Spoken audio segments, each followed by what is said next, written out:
and update you throughout the morning. Kim and Jessup, back to you. Thank you. It was a storm that raced across the Midwest, causing devastating damage. 6 people died in Illinois, 2 in Michigan. That's right. The National Weather Service now says the tornado that hit Washington, Illinois was an EF4 with winds of 170 to 190 miles an hour.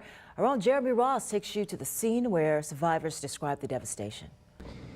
When the sun rises in this area, there are going to be people that are still getting used to the concept of seeing this type of debris in their front yards and scattered across this area, including one couple.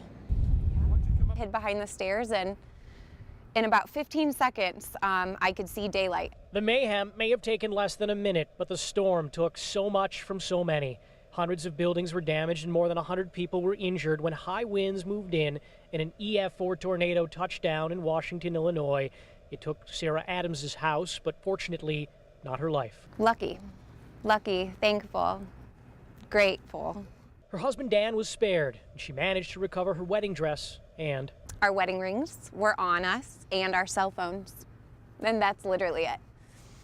We have borrowed clothes on. Sarah hid in this part of the home as the storm came through in what she describes as only seconds of train noise and massive force, leveling nearly everything in its path.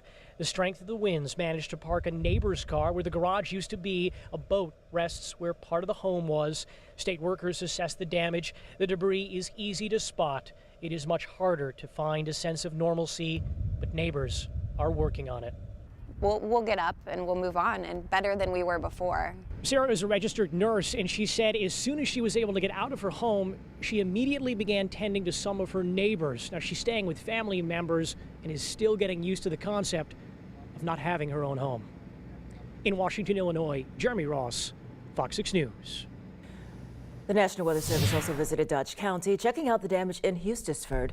Trees were uprooted, small buildings collapsed, and roofs ripped apart. The Weather Service says, though, it was just straight-line winds and not a tornado. They were seeing the storms come through at 50 miles an hour, and they were getting 50 miles an hour down.